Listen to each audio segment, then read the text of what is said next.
Now, when we first laid eyes on the Vauxhall Mokka-E more than a year ago, we were excited because, well, unlike the old car, we think it's a bit of a looker. And apparently, so do you, because we're getting asked about it all the time. And there is one thing in particular that you want to know, and that is it any good?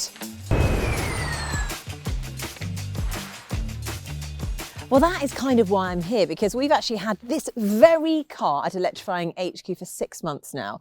And this is our midterm report, shall we call it. I'm going to tell you the good things, the bad things, and all the other things in between. And actually one of those in between things is to remind you to subscribe to our YouTube channel and hit the notifications button. We do appreciate it. Thank you. Okay, so I think I'm going to start off with the biggest downsides to Mokka ownership, and then things can only get better, right? Let's talk about space. Now, as you can see, it's not a big car, but we have been a little bit disappointed by the room, particularly in the back. The boot, perfectly acceptable, but the rear, it's just such a big squeeze for anyone larger than a toddler. And although the doors look quite big, the opening, as you can see, is not ideal. It's kind of like squeezing into a porthole. Now, the good thing is the Mokka isn't short of tech, and actually we really like the app, which was a bit of a pain to set up initially, but once we'd actually managed to persuade the phone and the car to talk to one another, it actually works really well. So that is a big pro. We can set the charging time, see the current battery level, and turn on the heating from anywhere in the world. But it's usually from the kitchen while I'm making a cuppa, if I'm honest.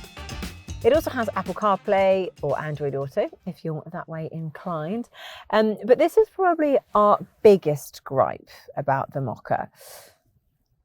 It can't be relied upon. I don't understand what the issue is. You plug your phone in and the system seems to be working really smoothly, and then all of a sudden you'll get halfway through your journey and it stops working.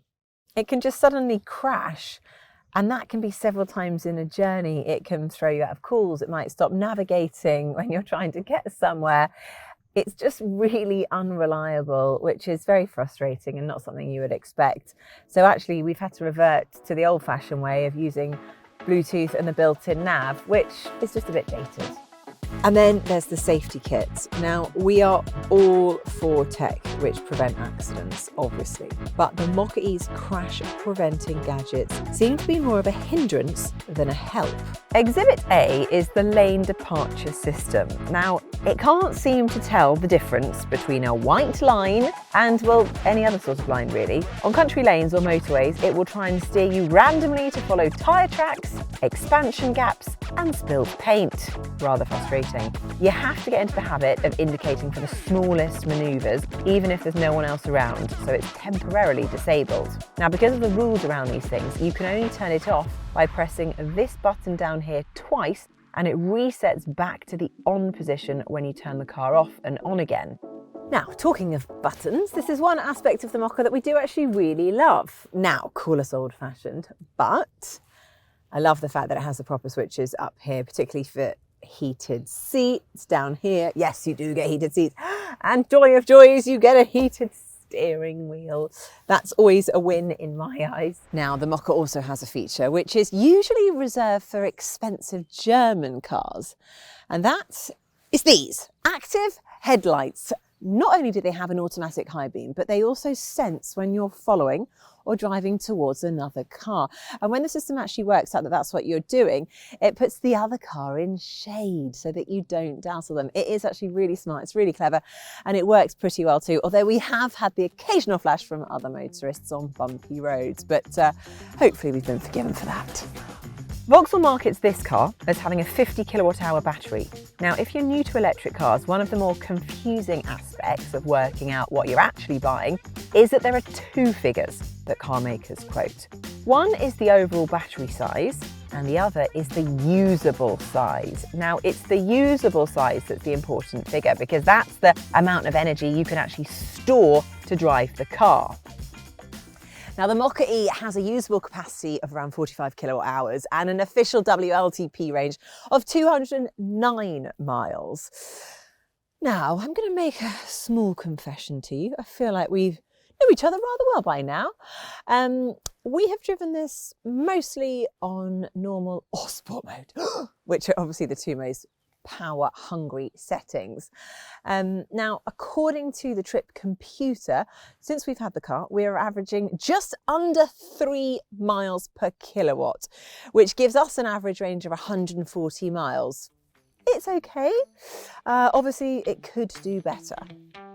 When we have used eco mode, which limits the power to 81 brake horsepower, we've been getting around 3.9 miles per kilowatt hour, which, if we could put up with life in the slow lane for a few hours, would mean a range of around 180 miles, which is, well, a bit better. We've mostly charged the Mokka at home or at Electrifying HQ, but when we have used a public rapid charger, we've never had any problems with it. It can charge at a maximum of 100 kilowatts, and a charge from 10 to 80% usually takes around half an hour. So there you have it, our 6-month report on our rather lovely, very green Mokka. Yeah, it does have its fault. I think those infotainment bugs are a real pain, and I'm not sure we could recommend it as a proper 5-seater. But you know what? There is still a lot to love about this car, especially as it's really quite good value if you're looking at the monthly finance and running costs. But what do you think? If you have taken the plunge and chosen a Mokka-E, then tell us what you think. Tell us in the comments below, because we really would love to hear from you and your experiences.